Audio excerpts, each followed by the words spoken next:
Hello and welcome to Dude's Movie Reviews. I'm Jason and today I will be reviewing Robocop. Now before I go on, I needed to say there will be mild spoilers in this video. I won't outright reveal anything that happens plot-wise in the film, apart from the basic premise of the film, but I will be talking about certain events, so it may spoil it if you want to go in not knowing anything, so tread carefully. Now the original Robocop film was one of my favourite movies of all time, and so a reboot, a bit nervous, but also a bit excited because it had a lot of potential. The film is set in 2028, and what I liked is that it's a world we can recognise. It's 14 years in the future, but you can also see that there's changes in technology and stuff. But it's still an almost recognisable world. But the things like the mobile phones, for example, are really slim. So stuff like that, you can sort of spot. It's set in this future world. Robotics have really advanced, and robots have been used abroad. Plus the Ed 209. Omnicorp are selling these abroad.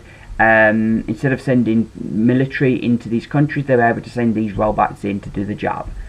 However, there's the Dreyfus Act, which forbids these being used in America, and America is accused of being robophobic. So the head of Omnicorp, who build these robots, wants to get them in America. They know America's going to be their biggest market if they can get them legal.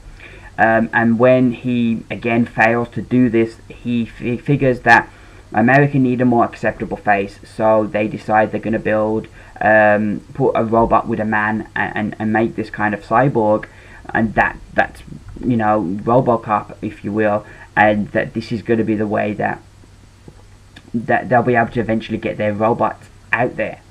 So we then follow Alex Murphy, and he gets killed, and they use him as Robocop. They bring this doctor in called Dr. Norton, who works with people that have lost limbs, and he puts robotic parts on them. So they're going to work with him to do this, because this is like the ultimate. And he has to save Alex, and it really brings at this point into the question of what makes a person. Is it their mind, is it their soul, is it their body? And it really brings that across, how much of Murphy is left, and is it still Murphy? So yeah, he becomes Robocop, but then he kind of has to battle to keep his humanity. They want to take more of his humanity away, because they want him to be as good as the machine, but the machine still has to relay instructions to the human being, and then the human being has to relay instructions back. So it's a bit slower than the machine. So yeah, Alex has a bit of a fight to try and retain that bit of humanity. And there's a lot more to the film than that, but that's just the basic premise of the film. I enjoyed, the majority of the film. I thought was good. I loved, like I said, the thing of the future and making it look a bit different. That things like mobile phones and like the one character's watching something on like a small screen thing that he's carrying around with him, which you can imagine kind of like a futuristic kind of tablet. So yeah, I liked that there were things that were recognisable, but they were a bit different. I love what they do with Robocop in the film. They really heighten his whole tech up. In the first original Robocop, he was a bit lumbering. This film, he really can get about. He really can do a lot more. And they really go whole hog with the technology and the special effects. And I thought there's some really great sequences with what Robocop can now do. So I thought that was really cool how they upgraded that. I like the touches to the original film. Same things like the Ed 209 there and OCP, and they use some of the original music as well. And there's like kind of little phrases here and there that they're throwing in that are from the original script. So I like those nods to the original, but at the same time I like that the film tries to blaze its own path, that it doesn't try and copy what that film did. It has a totally different kind of message and different kind of direction that it goes in, and I thought that was good, that they didn't try they try and make something as original as they could while sticking to it, that being Robocop. And I think that's what a reboot should be. It should have an original flavour to it. It should be reimagined, and I thought they did a good job in that way. The bad about the film for me would be I didn't feel the villains were really that great. I felt the best villain in the film was Maddox, played by, oh god, I don't know if I can remember his name. Is it Jackie Earl Hurley? He does a fantastic job as Maddox. He's a real arsehole, and you just can't wait to see him get his comeuppance. So he was about the best villain. The other villains, I don't think they really fleshed them out that well. And Michael Keaton at the end is kind of supposed to be the big villain, because he plays Raymond Salah, the boss of this company. But even then, it's like, what does he actually do? You know, okay, there's the one thing that he does, but other than that, and it just seemed the switch of him at the end, it just, yeah, it come out of nowhere, and the end, it didn't really tie everything up satisfactory, and you kind of left the cinema a bit disappointed at the end, and it's a shame, because I'd say the majority of the film was a good film, and it's just ruined by the last 20 minutes.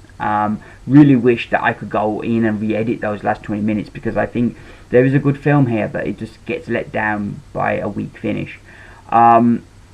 Looking at the other actors in the film, I thought Joel Kinnaman did a great job as Murphy and Robocop. I thought at the beginning of the film I didn't really buy him much as a cop, but as soon as he became Robocop, he was brilliant. You know, all he had essentially was his face, but he conveyed so much emotion, and he got you to feel really, you felt sympathy for the dude, and you then began rooting for him. So I really liked how he played the part, and I liked how in this film he doesn't like lose all his emotions initially, that it's a gradual thing. He loses his emotions and his humanity, and then it's that battle to win them back. So I liked what they did with his character, and I liked how Joel Kinnaman played the part. Gary Oldman is good as Dr. Norton. At the end, even at the end when he's doing bad stuff, you still feel sympathy for the dude, and he does try to like kind of redeem himself at the end. But yeah, he does play that part really well, and you really get a lot of sympathy for him, even though, like I say, he's doing some bad things. I've spoke about Michael Keaton, who I think, you know, he's a fine actor, but I don't really think they give his character enough in here. He plays what he's got well, but I think they could have given him so much more, especially at the end. Like, you think back to the original and how Ronnie Cox was revealed to be in with these criminals. I think you could have easily linked Keaton to the criminals. So yeah, I think there was a missed chance there.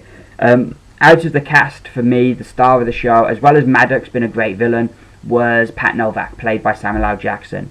In the original film, we had a news crew that would come up during the film to kind of relay what was going on in the world in the future. In this film, the device they use is the Novak effect, which is this show with this political pundit called Pat Novak. And Samuel L. Jackson plays the part brilliantly. I think we see him about 3 times during the film, maybe 3, maybe 4 times during the film, but every time it's a highlight, and he just does brilliantly well in the film. So yeah, he was my highlight, and he was the actor that really shone in this film and in this role. All in all, yeah, I enjoyed it. Like I say, in summing up, I think it was a weak last 20 minutes that hurt the film. So a lot of people, I think, will come out feeling negative towards it. But I think if you look back, I think the majority of the film was good, and they did try and do something different, which should be applauded. And I give Robocop 4 stars out of 5. Well, that's my review. Thank you very much for watching, and I'll see you again soon.